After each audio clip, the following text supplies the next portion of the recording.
Mark సువార్త 14 నుంచి 21. Mark సువార్త 8వ అధ్యాయము 14 నుంచి 21 వచనాలు. వారు తినుటకు రొట్టెలు తెచ్చుటకు మరచిరి. దోణిలో వారి యొద్ద ఒక రొట్టె తప్ప మరి ఏమీయూ లేకపోయెను.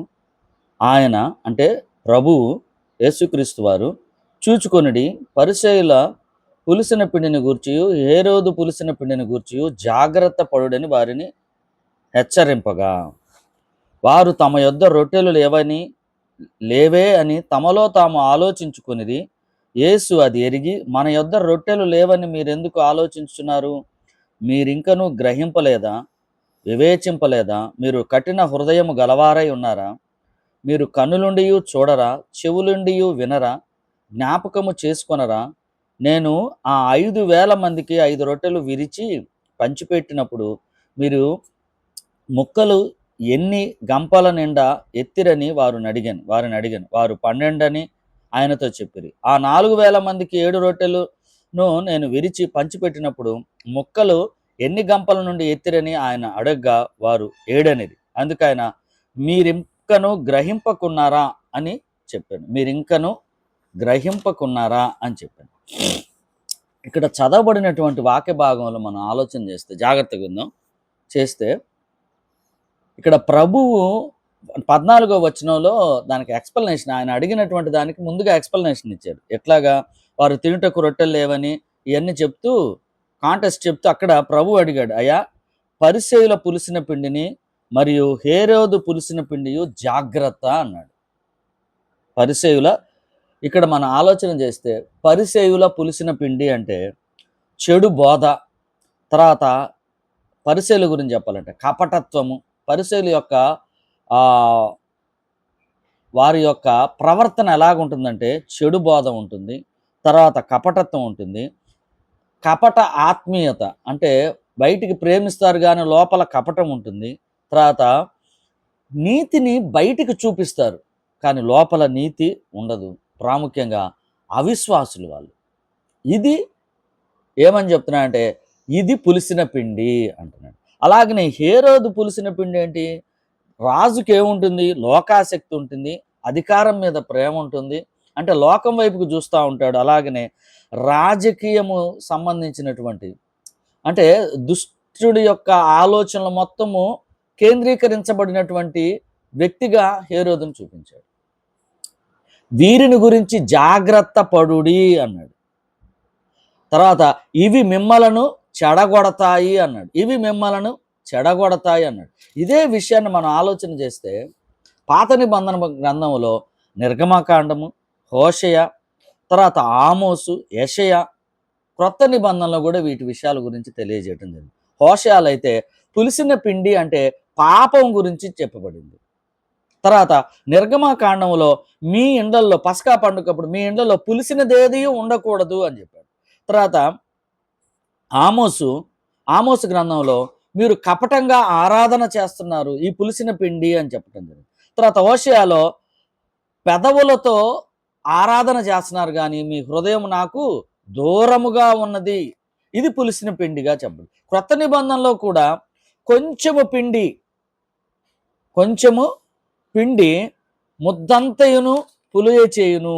మీ ఇంటిలో కానీ నీ హృదయంలో కానీ మీ సంఘంలో కానీ పులిసిన పిండి కొంచెం ఉంటే అది ముద్దంతయును పులియజేయును అని చెప్పాడు. అలాగనే ఇంకో విషయం చూస్తే క్రొత్త నిబంధనలో 1 కొరింథీయులకు రాసినటువంటి పత్రిక 5వ అధ్యాయం 6 నుంచి 8 వచనాల్లో, గలతీయులకు రాసినటువంటి పత్రిక 5వ అధ్యాయము 9వ వచనంలో ఈ వీటి గురించి ప్రస్తావించబడింది. ఆలోచన చేద్దాం. ఇక్కడ మనం గ్రహించాల్సింది ఏంటంటే 2 విషయాలు. పరిసయ్యుల గురించి హేరోదు గురించి చెప్పాడు, అంటే పులిసిన పిండిని పోల్చాడు. రెండోది శిష్యుల గురించి. పరిసయ్యులు హేరోదు గురించి చూస్తే, అయ్యా మీ దాంట్లో మీ కుటుంబంలో కానీ నీలో కానీ పులిసిన పిండి అంటే దేవునికి విరోధమైంది కొంచెమున్నా కానీ అది ముద్దంతా పులియ చేస్తుంది. ఇశ్రాయేల్ దాంట్లోకి వెళ్తే ఐగుప్తులో ఉన్నటువంటి ఇశ్రాయేలును ప్రభు తీసుకెళ్తున్నప్పుడు, లేదా దేవుడు నడిపిస్తున్నప్పుడు, ఆ ముందు రాత్రి వాళ్ళు పస్కా పండుగను చేసుకుంటున్నప్పుడు, మీ ఇంటిలో ఏది పులిసినది ఏది ఉండకూడదు అన్నాడు. అంటే కొత్త నిబంధనలో మనం చూసినా, లేకపోతే రక్షించబడినటువంటి విశ్వాసిలో చూస్తే, నీవు ప్రభువును నమ్ముకున్నావా, విశ్వసించావా, రక్షించబడ్డావా, ఇక నీ హృదయంలో, నీ జీవితంలో పులిసినదేదీ ఉండకూడదు. ఇక నువ్వు పరిశుద్ధుడిగా, పవిత్రుడిగా, నీవు కొత్త జీవితాన్ని ఇక నువ్వు స్టార్ట్ చేయాలి.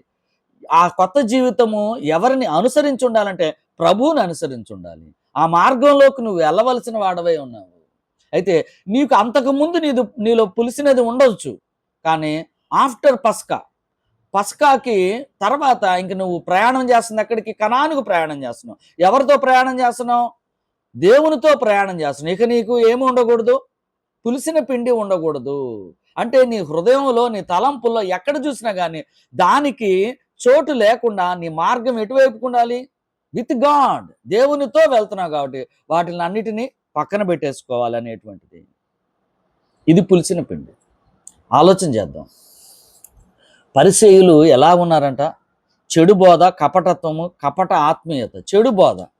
గుర్తుపెట్టుకుంటే నేటి క్రైస్తవ్యములో ఉన్నటువంటి చెడు బోధ గుర్తుపెట్టుకుందాం. పరిసయ్యులు ఎటువంటి వారంటే, ఒకటే ఆలోచన చేసుకోవచ్చు. మనం వెళ్ళినప్పుడు, మనం వెళ్తున్నటువంటి మందిరములో, లేదా మనం సంఘంగా కూడుకుంటున్నప్పుడు ప్రతి ఆదివారము నియామక కూడికల్లో అక్కడ ఉన్నటువంటి సంఘాన్ని నడిపించేటువంటి సంఘ కాపరి కానీ, సంఘ పెద్ద కానీ, వాట్ ఎవర్ ఇట్, వాళ్ళ ఉన్నటువంటి ఆ సంఘ కాపరులు కానీ వాళ్ళు ఎలా ఉన్నారంటే కపటమైనటువంటి బుద్ధి కలిగినటువంటి వాళ్ళు. వాళ్ళ బోధ చెడిపోయి ఉన్నది. అంటే పులిసిన పిండి వాళ్ళలో పెట్టుకొని మిగతా వాళ్ళందరినీ ఏం చేస్తున్నారంటే వాళ్ళను కూడా ఆ విధం వైపుకి నడిపిస్తున్నారు. అంటే వాళ్ళలో ఏముంది? ఆ బోధకుని హృదయంలో రెండు ఉన్నాయి. పరిసయుడు ఉన్నాడు, హేరోదు తత్వం ఉంది. హేరోదు ఏం చేస్తున్నాడు చూడండి. హేరోదు ఏం చేస్తున్నాడు? లోకాసక్తి, తర్వాత అధికార ప్రేమ, తర్వాత రాజకీయమైనటువంటి దుష్ప్రచారాలు కానీ, దుష్టత్వం కానీ నిండిపోయినటువంటి హేరోదు సంఘములో ఉన్నటువంటి, మందిరములో ఉన్నటువంటి, ఎందుకంటే కొన్ని సంఘాలు కాదు మందిరాలు అయ్యి, ఎందుకంటే ప్రజల్ని విశ్వాసులు కానీ చెప్పి కూడబెట్టుకొని కానుకల కోసం అక్కడ ఉన్నటువంటి కానుకల కోసం కూడబెట్టుకునేటువంటివి అవి. ఆ మందిరాల్లో ఉన్నటువంటి పెద్దగా లేదా సంఘాన్ని నడిపిస్తున్నటువంటి వ్యక్తి ఏం చేస్తున్నాడు చెప్పండి? ఆయనలో ఏముంది? అధికారం కావాలి, నేను ఇలాగనే ఉండాలి, నేను ఇంకా చర్చిని బాగా పెద్దది చేసుకోవాలి, ఎక్కువ మంది విశ్వాసులు రావాలి, కానుకలు ఎక్కువ రావాలి, తద్వారా నేను బిల్డింగ్ మొత్తం, అంటే ఒక పెద్ద సంస్థగా ఇది అభివృద్ధి చెందాలనేటువంటి చెడు ఆలోచన కలిగినటువంటి హేరోదు తత్వం తనలో ఉంది. అధికార ప్రేమ తనలో ఉన్నటువంటి కపటం. అదే పరిసయ్యులు అంటే అతను చేస్తున్నటువంటి బోధ చెడు బోధ. తర్వాత తనలో ఉన్నదంటే కపటమే.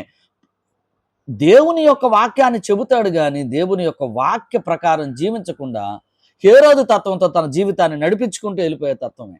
ఎటువంటి పరిస్థితిలో కూడా తన జీవితాన్ని ప్రభువుకు అంకితం చేసుకున్నవాడు కాదు. పులిసిన పిండి తనలో ఫుల్గా ఉన్నదన్నమాట. తర్వాత ఇంకోటి ఏంటి? కపట ఆత్మీయత. తనకి ఆత్మీయత లేదు. అతని దగ్గర ఉన్నటువంటి విశ్వాసులకి ఆత్మీయత ఎక్కడ ఎదుగుతుంది చెప్పండి? తర్వాత నీతి బయటికి కనిపించడం, బయటికి ప్రేమిస్తాడు కనపడటానికి. అమ్మ రాండి, ఇంటికి వచ్చిన గృహ కోడికలు ఎక్కడొచ్చినా కానీ, ప్రార్థన కానీ ఇదంతా చేస్తాడు కానీ తన హృదయంలో మాత్రము ధనముతో ఉన్నటువంటి ప్రేమ. ఎవరు కూడా ఇద్దరు దాసులను ప్రేమించలేడని ప్రభువు చెప్తున్నాడు. తనకి ధన వ్యామోహం ఉంది, అధికార వ్యామోహం ఉంది, కపటత్వం ఉన్నది. ఇవన్నీ పరిసయ్యుల తత్వము, హేరోదు తత్వము మిళితమై ఉన్నటువంటి సంఘములో ఉన్నటువంటి సేవకుడు ఎక్కడ కూర్చున్నాడంటే సంఘములో లేదా మందిరములో మెయిన్ పీఠం మీద కూర్చున్నాడు. ఆయన కింద విశ్వాసులు, వాడి నుంచి వచ్చేటువంటి కపటత్వము అనేటువంటిది మొత్తం వెళ్ళిపోతా ఉంది. ఆ విశ్వాసంలోకి వెళ్ళిపోతుంది, కపటత్వం వెళ్ళిపోతుంది, అధికార దుర్వినియోగం వెళ్ళిపోతుంది, అధికార ప్రేమ వెళ్ళిపోతుంది. హృదయము చూడటానికి నీతియుక్తంగా కనిపిస్తుంది కానీ హృదయంలో దేవుని పట్ల ప్రేమ కానీ, ప్రభువుని వెంబడించటం కానీ ఇవన్నీ కూడా లేనటువంటి పరిస్థితి. సంఘములో ఉన్న విశ్వాసులు వారి జీవితం ఎటుపోయినా కానీ పట్టించుకునేది లేదు, కాపాడటం లేదు. అందుకనే ప్రభు చెప్తున్నాడు కదా, కాపరి గొర్రెల కోసం తన ప్రాణాన్ని పెడతాడు. ఆయన నిజమైన కాపరి. గొర్రె మాట వినకపోయినా ఎమ్మడబడతాడు. గొర్రె ఇదిలించుకొని వెళ్ళిపోయిన అమ్మడపడతాడు. అమ్మ రాండమ్మ, రాండమ్మ, రాయ రాయ రాయ. కానీ ఈ కాపర్ ఏం చేస్తాడంటే, అతనికి ఒక గొర్రె నన్ను ఇదిలించుకున్న, పోనీ వెళ్ళిపోని, ఇంకా అవసరం లేదు నాకు, ఈయన కాకపోతే ఇంకా గొర్రెలు చాలా ఉన్నాయి. ఈ గొర్రె ఏ గొర్రె అంటే, ఈ గొర్రె ఈ కాపరి ఎటువంటి కాపరి అంటే, తోడేలు చర్మము తోడేలు అంటే గొర్రె చర్మము కప్పుకున్నటువంటి తోడేలు స్వభావం కలిగినటువంటి కాపరి. తన పరిస్థితి వచ్చినప్పుడు తన నిజ స్వరూపాన్ని, నిజ మనస్తత్వాన్ని బయటపెట్టి దేన్ని టార్గెట్ చేస్తాడు? విశ్వాసులను టార్గెట్ చేస్తాడు. కానుకలు ఇవ్వకపోయినా, పడకపోయినా, ఏదన్నా అడిగినా, ఏదన్నా ప్రశ్నించినా, ఎటు చూసినా కానీ వాళ్ళని అవుట్. అవసరమైతే మిగతా విశ్వాసులను తన మీద విలన్గా చేస్తాడు. ఒక శత్రువుగా భావించి తన ఇష్టారాజ్యంగా చేసేటువంటి తత్వం ఏంటంటే హేరోదు తత్వం. అది తోడేలు తత్వం, బయటికి మాత్రం గొర్రె. కానీ అటువంటి కాపరి లక్షణాలు, దొంగ కాపరులు, చెడు బోధలు కలిగినటువంటి లక్షణాలు కలిగినటువంటి వాళ్ళు ఏం చేస్తారయ్యా అంటే, సంఘాలను, విశ్వాసులను నాశనం చేస్తే సమాజం మొత్తాన్ని కూడా పాడు చేస్తారు.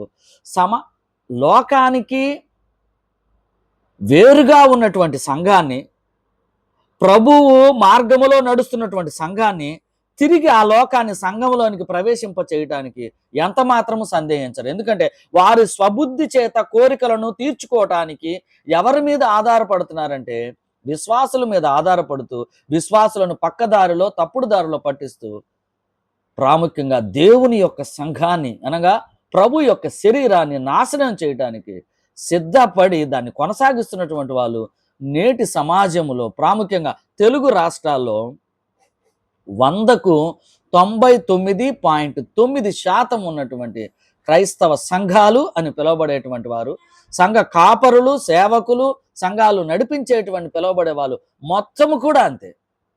అది ఒక వ్యాపారం, అదొక ఉద్యోగం, అది బాధ్యత, దేవుడు నాకు అప్పగించినటువంటి పని అని దానిని పట్టుకొని ప్రయాణం చేసినటువంటి వాళ్ళు లేరు.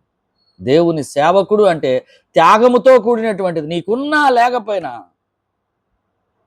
అయితే రెండవది చూసినప్పుడు మనల్ని మనం శిష్యుల గురించి ఆలోచిద్దాం. శిష్యులు ఏమున్నారు చెప్పండి? శిష్యులు ఎలా ఉన్నారు? వారు ప్రభు అక్కడ ఏమని అడిగాడు? వాళ్ళ గురించి జాగ్రత్తగా ఉంటే, వారు తమ యొద్ద రొట్టెలు లేవని 16వ వచనంలో లేవని తమలో తాము ఆలోచించుకుంటున్నారు. గుర్తుపెట్టుకుందాం, మన జీవితంలో రక్షించబడినప్పటి నుంచి దేవుడు మన జీవితంలో ఏమి అద్భుత కార్యాలు చేయలేదా చెప్పండి? అద్భుత కార్యాలు చేయలేదా? చేసినప్పుడు ఇంకనూ మీరు ఎలాగున్నారు?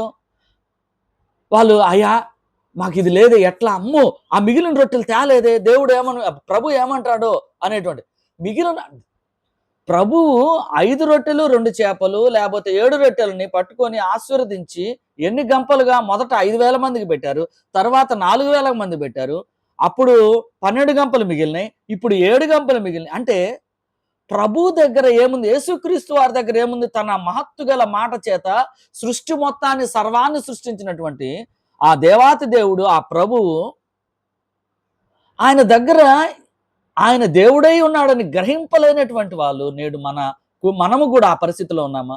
మన కుటుంబంలో దేవుడు ఎటువంటి పరిస్థితులు సహాయం చేయలేదా? అంతకుముందున్న జీవితంలో ఇప్పటికీ అవిశ్వాసంతో మనం అడుగుతున్నామా? అయ్యా నాకు అది సహాయం చేస్తావా లేదా? నిజంగా చెప్పాలంటే నీ జీవితంలో, నీ కుటుంబంలో ప్రభు దేవుడు చేసినటువంటి అద్భుత కార్యం ఉంటుంది. నిన్ను రక్షించాడు, మొదటిది, ఇంకా అదే చివరిది. తదుపరి నీకు కావలసిన అవసరతలన్నీ తీరుస్తుంటాడు. అనారోగ్యంగా ఉన్నప్పుడు కానీ, తర్వాత ఆర్థిక పరిస్థితుల్లో ఉన్నప్పుడు, ఏదైనా కుటుంబ సమస్యల్లో ఏడవబడుతున్నప్పుడు, వెళ్తున్నప్పుడు, ఆయన చేయవలసినవి చేస్తున్నప్పుడు, అవి నువ్వు పొందుకున్నప్పుడు నువ్వు సంతోషముతో ఆయనకు స్తుతులు, స్తోత్రములు చెల్లించావు, మంచిది. తదుపరి మళ్ళీ నీకు అవసరం వచ్చినప్పుడు అదే విధమైనటువంటి అవిశ్వాసంతో ఆయన చూడటం అనేది ఎంత చెడు అలవాటు అంటే గ్రహించలేనటువంటి స్థితి. ఇక్కడ శిష్యులు ఉన్నారు, అలాగనే నీవు నేను ఉన్నామా? నీ కుటుంబంలో జరిగినటువంటి ఆ గొప్ప విషయాన్ని బట్టి నువ్వు ఏం చేయవలసిన అంటే, ఇక నీ జీవితంలో వచ్చినటువంటి సమస్యలు కానీ, నీ యొక్క వ్యక్తిగత జీవితంలో, కుటుంబ జీవితంలో, ఇంకేమన్నా తర్వాత బంధుత్వంలో కానీ, రక్త సంబంధికుల్లో కానీ, బయట కానీ ఎక్కడైనా జరిగినప్పుడు నువ్వు చేయవలసింది అంటే, నా దేవుడు, నా ప్రభువు ఇది చేయగలిగిన సామర్థ్యం కలిగినటువంటి వాడు అని అనుకొని ఆయనకి తెలియజేయటంలో తప్పలేదు. అయ్యా, నేను ఈ కష్టం గుండా వెళ్తున్నాను, ఈ సమస్య గుండా వెళ్తున్నాను, నీ చిత్తం అయితే. ప్రభువు నీకు నాకు మనందరికీ నేర్పించింది ఏంటంటే, గెత్సెమనేటువంటి తోటలో ప్రభువు ప్రార్థన చేస్తూ ఆయనకి తండ్రికి ప్రార్థన చేస్తూ అన్నాడు, అయ్యా, నీ చిత్తమైతే ఈ గిన్నెని నా నుండి తొలగించు, ఇది కూడా నీ చిత్తమైతే అన్నాడు. నీ చిత్తమైతే అన్నాడు. నేను నేర్చుకోవాల్సింది ఏంటంటే, మన జీవితంలో జరిగే ప్రతి వ్యతిరేకమైనటువంటి ఆలోచనలు కానీ, క్రియలు కానీ, మాటలు కానీ ఏమి జరిగినా, ఇరుకులు ఇబ్బందులు ఏం జరిగినా ప్రభువుకు తెలియజేయటంలో తప్పు లేదు. అయ్యా, నాకు ఈ కష్టం వచ్చింది, నీ చిత్తమైతే నాకు సహాయం చేయి అని చెప్పేసి ఇక ప్రభువుకి ప్రతిసారి నువ్వు గోజాడి ఎమ్మడబడి చెప్పాల్సిన అవసరం లేదు. నీకు తెలియకపోయినా, నీవు గ్రహించకపోయినా దేవుడు నీకు సహాయం చేస్తున్నాడు, అది గుర్తుపెట్టుకోవాలి. ఇంకా మనకి మెంబర్షిప్ ఉంది. మెంబర్షిప్ అంటే ప్రభువుతో సహవాసం ఉంది. ఆయన రాజ్య నివాసులుగా చేశాడు. బయట వాళ్ళు ఇంకా దేవుని నమ్మనటువంటి వాళ్ళకే చేసినప్పుడు నీకు నాకు ఎందుకు చేయడు? విశ్వాసముతో ఉండాలి, నమ్మాలి, ఆయనతో ప్రయాణించాలి. ఇక ఆయన నీకేమిచ్చాడు? జీవితంలో నీకు ఇచ్చినటువంటి ఉద్యోగం కానీ, ఏది, పిల్లలు కానీ, పిల్లలు ఎలా ఉండాలి? నా తల్లిని నా తండ్రిని గౌరవించాలన్నప్పుడు, ఆ బాధ్యత చేసినప్పుడు దేవుణ్ణి ఏం చేస్తున్నట్టు? మనం ఆరాధిస్తున్నట్టు. దేవుడు నీకు పుట్టిన తర్వాత ఏ బాధ్యత ఇచ్చినా తండ్రిగా నీ బాధ్యత సక్రమంగా నెరవేరిస్తే అది దేవుణ్ణి ఆరాధించినట్టే. భార్యగా లేదా తల్లిగా నీ పని నువ్వు చేసినట్లయితే, కుటుంబంలో చేసినట్లయితే ఖచ్చితంగా నీవు దేవుణ్ణి ఆరాధిస్తున్నావు. కపటము లేనటువంటి విశ్వాసముతో నీవు దేవుణ్ణి వెంబడిస్తున్నావు. పిల్లలైనా వాళ్ళ తల్లిదండ్రులను ప్రేమించడం కానీ, ఉద్యోగం చేస్తున్నప్పుడు కానీ, నువ్వు చేసే ప్రతి పనిలో, ప్రతి ఆలోచనలో, ప్రతి క్రియలో సరైన పద్ధతిలో సక్రమంగా దేవుని నీతిని బట్టి చేస్తున్నట్లయితే నీవు దేవుణ్ణి ఆరాధిస్తున్నావు. ప్రత్యేకంగా దేవుణ్ణి మన ఆదివారం వెళ్ళి అక్కడ స్తుతులు చెల్లించటమే ఆరాధనని కాదు, అది ఆరాధనే, అది స్తుతులు చెల్లించటం మంచిది, కరెక్ట్. కానీ అక్కడికి వెళ్ళక ముందు ఆడికి వెళ్ళటం అంటే ఈ 6 రోజులు లేదా 6 రోజులు నీవు నీ పనిలో, నీ కుటుంబంలో, బయట సమాజంలో నీవున్న రీతిని బట్టి, నీవున్న పరిస్థితిని బట్టి ప్రభు చెంతకు ఆ దినం వెళ్ళి పరిశుద్ధమైన హృదయముతో వెళ్ళి ఆ స్తుతులు స్తోత్రములు చెల్లించడం, ఆరాధించడం ఎంతో గొప్ప విషయం. నిండిన హృదయముతో, పొర్లిన హృదయంతో ప్రభు చెంతకు చేరాలి. ఆయన చేసినటువంటి ఆ గొప్ప కార్యాన్ని నువ్వు గ్రహించి, అయ్యా, నువ్వెంత గొప్ప దేవుడువు, దేవునితో నువ్వు సమానుడిని ఉండకూడని భాగ్యమని ఎంచలేదు. ఆయన దిగి వచ్చాడు నీ కోసం, నా కోసం, మానవ రూపిగా వచ్చి నీకు నాకు అంటుకున్నటువంటి బురదను తీసివేసి, ఆ బురదను తన మీద వేసుకుని సిలువలో కొట్టివేశాడు, నీ పాపాన్ని, నా పాపాన్ని. ఆ పాప పత్రాన్ని, రుణపత్రాన్ని తీసివేసినటువంటి ఆ దేవాతి దేవుడు, దేవుని కుమారుడు మనకేం చేశాడు? అంత గొప్ప కార్యం చేసినప్పుడు దానిని మనం ఆరాధించబద్దులమై ఉన్నాము. దేని ద్వారా ఆరాధించటం? మాటల ద్వారా కాదు. ఇక్కడ ఏం చెప్తున్నాడు? మీ హృదయము నాకు దూరంగా ఉన్నది. ప్రాముఖ్యంగా ఈ విషయంలో గుర్తుపెట్టుకోవాల్సింది ఏంటంటే, సంఘములో అటువంటి స్వభావం కలిగినటువంటి వాళ్ళు ఉన్నారు. పరిసయ్యులు, హేరోదు తత్వము ఒకవేళ మనలో కూడా ఉంటే అది జాగ్రత్త. రెండవదిగా, దేవుడు నీకు నాకు మన కుటుంబంలో అనేకమైనటువంటి గొప్ప కార్యాలు చేసినప్పటికీ ఆయన్ని గ్రహించకుండా ఇంకా ఆయనతో అవిశ్వాసంతో ఆయన్ని వెంబడించడం, లేదా వాటి మీదే ధ్యాస పెట్టుకొని ఆయన్ని పూజించటం, లేకపోతే ప్రేమించటం, ప్రార్థన చేయటం, ఇవన్నీ చేయకూడదు. తర్వాత, పులిసిన పిండి ముద్ద కొంచెమైనా ఉంటే అది పిండి అంతటిని నాశనం చేస్తుంది. ఇదొకటి గుర్తుపెట్టుకుందాం.